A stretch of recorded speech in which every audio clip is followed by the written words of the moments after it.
Hello and welcome guys. Welcome to this e-lecture. In this session we are going to discuss about hire purchase system and installment sale. Okay. Hire purchase system and installment sale అంటే ఏంటంటే ఏదైనా ఒక asset purchase చేసి payment ఇన్స్టాల్మెంట్స్లో pay చేస్తాం. ఈ instalments అనేవి ఎలా ఉంటాయి అని అంటే మంత్లీ పే చేస్తాం, హాఫర్లీ పే చేస్తాం, ఆర్ఎల్స్ యాన్యువల్లీ కూడా ఇన్స్టాల్మెంట్స్ పే చేస్తూ ఉంటాం అనమాట. మరి హైర్ పర్చేజ్ సిస్టమ్కి ఇన్స్టాల్మెంట్ సేల్కి డిఫరెన్స్ ఏంటి అని అంటే హైర్ పర్చేజ్ సిస్టంలో మనం ఏం చేస్తాం, అసెట్ పర్చేజ్ చేస్తాం కదా, ఆ అసెట్ మీద రైట్స్ అనేవి at the end of payment of last instalment transfer అవుతాయి. అదే ఇన్స్టాల్మెంట్ సేల్లో ఓనర్షిప్ రైట్స్ ఎప్పుడు ట్రాన్స్ఫర్ అవుతాయి అంటే at the time of sale transfer అవుతాయి అనమాట. ట్రాన్స్ఫర్ అవుతాయి.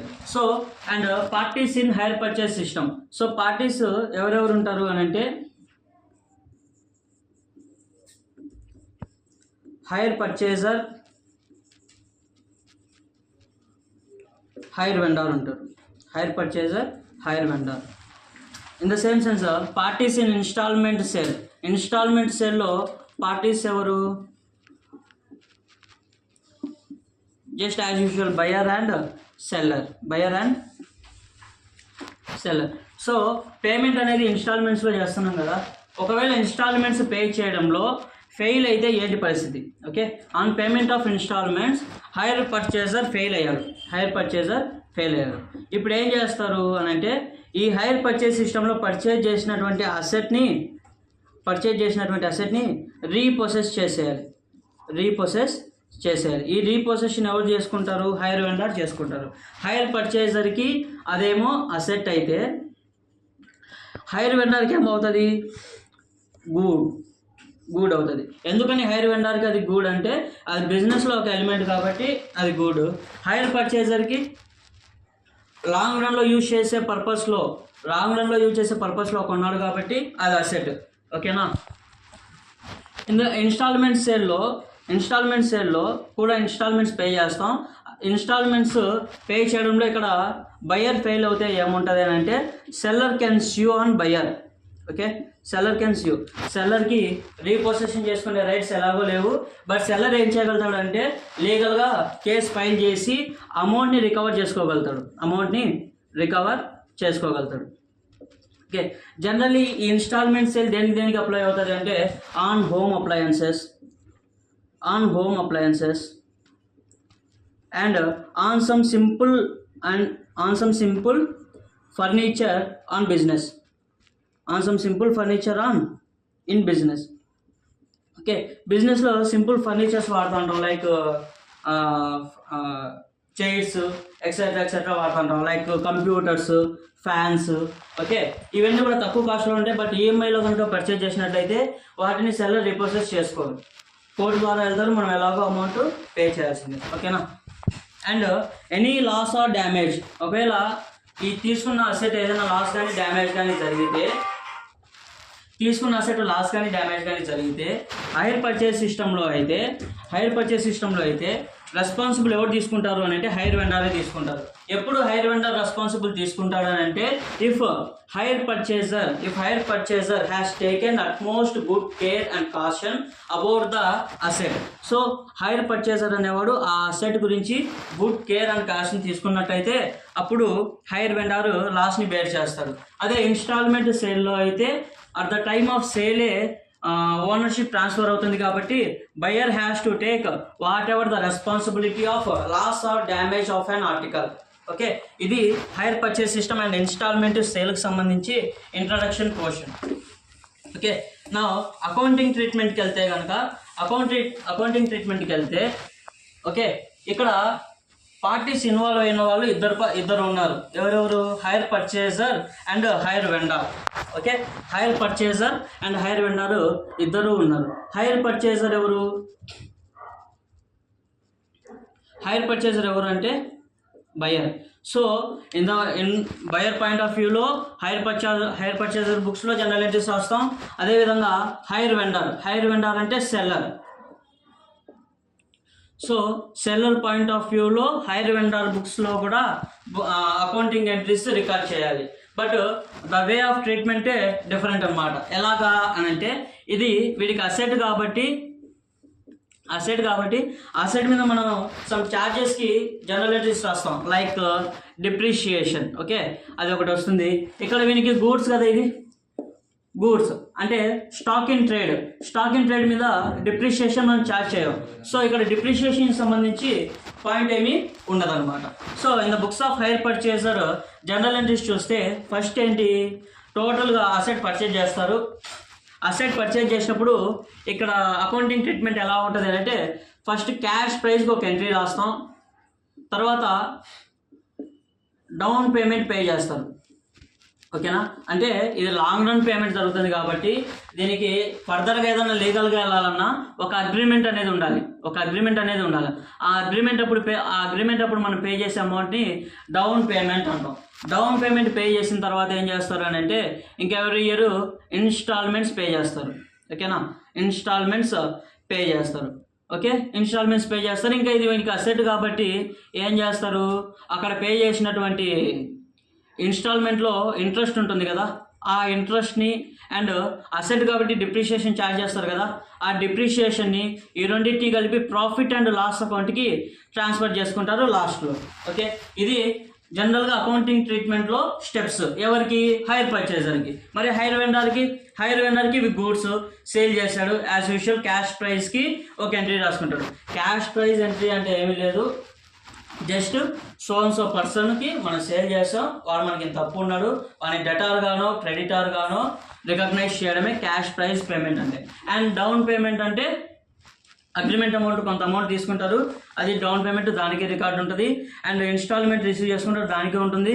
అండ్ ఇంట్రెస్ట్ అండ్ డిప్రిషియేషన్లో వచ్చేప్పటికి ఓన్లీ ఇంట్రెస్టే వస్తుంది, డిప్రిషియేషన్తో హైర్ వెండర్కి సంబంధం లేదు. ఎందుకని అని అంటే డిప్రిషియేషన్ అనేది ఎవరికి అప్లికబుల్ అవుతుంది, ఎవరికి అది అవైలబిలిటీలో ఉంటుంది అంటే యూజర్ ఆఫ్ ద ప్రాపర్టీకే డిప్రిషియేషన్ అనేది అవైలబిలిటీలో ఉంటుంది. ఇక్కడ user of the property hire vendor కాదు కదా, హైర్ వెండర్ కదా stock in trade, so depreciation అక్కడ ఉండదు. సో ఫస్ట్ ఎంట్రీ ఏంటి, on cash price. So on cash price అంటే ఇక్కడ హైర్ పర్చేజర్కి అసెట్ వస్తుంది కాబట్టి asset under hire purchases account debtor to hire vendor account. So asset మనకు వస్తుంది అంటే అసెట్ బ్యాలెన్స్ పెరుగుతుంది కాబట్టి అసెట్ని డెబిట్ చేసాం. హైర్ వెండర్ ఇక్కడ మనకు లయబిలిటీ. ఓకే, హైర్ వెండర్ ఇక్కడ లయబిలిటీ ఎప్పుడు క్రెడిట్ బ్యాలెన్స్ చూపిస్తుంది కాబట్టి హైర్ వెండర్ని క్రెడిట్ చేసాం. Okay, and second one on payment of down payment.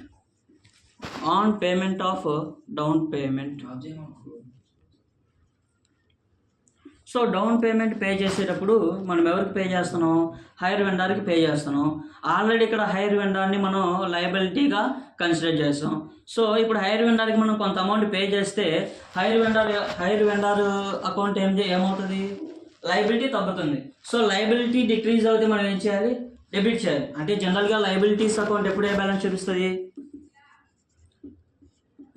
liabilities account always shows credit balance. Okay, if liability increases we should credit the liabilities account. Liability means whether it is a person or any outstanding liability. ఒకవేళ liability మనకు తగ్గుతుంది అంటే మనం payment చేస్తే liability తగ్గుతుంది. ఈ situation మనం ఏం చేయాలి అంటే ఆ కన్సర్న్ లయబిలిటీస్ అకౌంట్ని డెబిట్ చేయాలి. సేమ్ ఈ ప్రిన్సిపల్నే యూజ్ చేసుకొని మనం ఇక్కడ ఏం చేస్తున్నాం అంటే హైర్ వెండర్ని డెబిట్ చేస్తున్నాం. Hire vendor account debtor to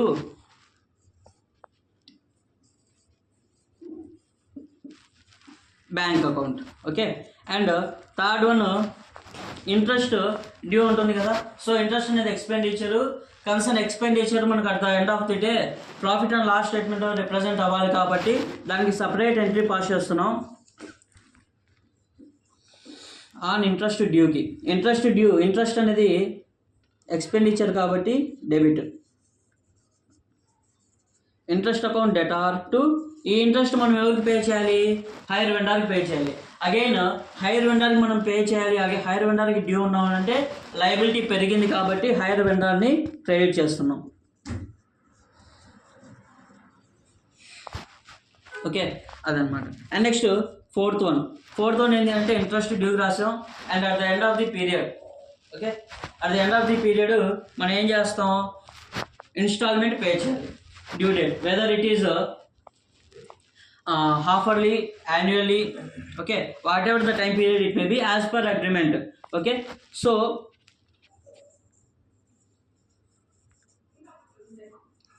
on payment of installment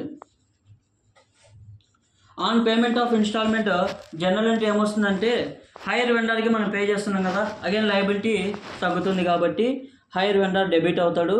hire vendor account debtor to bank account. Hire vendor account debtor to bank account. And next fifth general entry. Fifth one ఏంటి అని అంటే installment pay చేసాం. Okay, and next అది మనకు asset కదా, asset మీద yearly depreciation charge చేయాలి. So on charging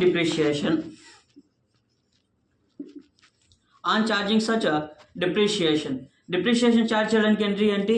depreciation అనేది ఎక్స్పెండిచర్ కాబట్టి మోర్ ఓవర్ అసెట్ వాల్యూ కూడా తగ్గుతుంది. సో డిప్రిషియేషన్ ఏం చేస్తాం? డెబిట్ చేస్తాం. Depreciation account debtor to asset under hire purchases account. Depreciation అంటే మనం అసెట్ యూజ్ చేస్తున్నాం, దాని వాల్యూ కొంతవరకు తగ్గించుకుంటున్నాం.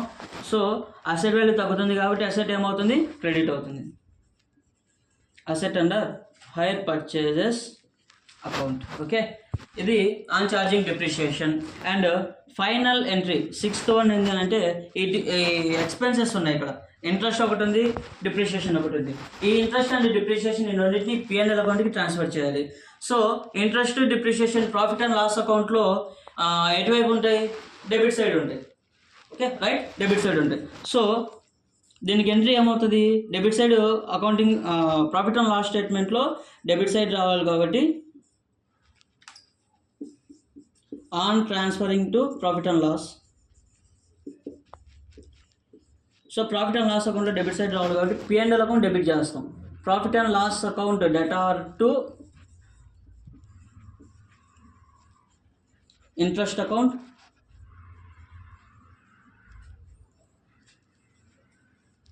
To depreciation account. ఓకే, ఇక్కడ ఇప్పుడు ఏంటంటే 4 ఎంట్రీ రాసావు కదా, అన్ పేమెంట్ ఆఫ్ ఇన్స్టాల్మెంట్ అని, అది అగైనెస్ట్ గా హైర్ వెండర్ కి చేస్తున్నాం. ఇప్పుడు మనకి ఆ ఇన్స్టాల్మెంట్ కట్టేది అగైనెస్ట్ దీనికి కదా, మన అసెట్ సంబంధించి కడుతున్నాం కదా.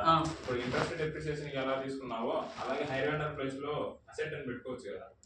హైర్ వెండర్ ప్లేస్ లో అసెట్ అని పెట్టుకోవాలంటే హైర్ వెండర్ కి మనం లయబిలిటీ ఉన్నాం. హైర్ వెండర్ కి మనం బాగా లయబిలిటీ అగైనెస్ట్ అసెట్ కదా ఉండేది, అందు గురించి అలా పెట్టుకోవచ్చు కదా. Liability against liability asset against ఉన్నాం కదా మనం, అందుకని ఆ ప్లేస్ లో లయబిలిటీ పెట్టుకోవచ్చా? ఇక్కడ లయబిలిటీ అని రాయించుకుంటున్నావా? హైర్ వెండర్ ప్లేస్ లో అసెట్ అన్నది హైర్ పర్చేస్ కదా. ఇక్కడ ఆల్రెడీ మనం క్యాష్ ప్రైస్ కి ఎంట్రీ రాసాం కదా. ఓకే, క్యాష్ ప్రైస్ కి ఎంట్రీ రాసినాం అంటే నీ బ్యాలెన్స్ షీట్ లో ఇది రిప్రజెంట్ అవుతుంది. టోటల్ గా నువ్వు క్యాష్ ప్రైస్ కి ఎంట్రీ రాసేసావు. మళ్ళీ ఇక్కడ నువ్వు అగైన్ అసెట్ అకౌంట్ డెబిట్ చేసావంటే అసెట్ ప్రైస్ పెరుగుతుంది కానీ రియాలిటీలో అకౌంట్ మన దగ్గర అసెట్ ఉండదు. అకౌంటింగ్లో మనకు 2 కాన్సెప్ట్స్ ఉంటాయి. అకౌంటింగ్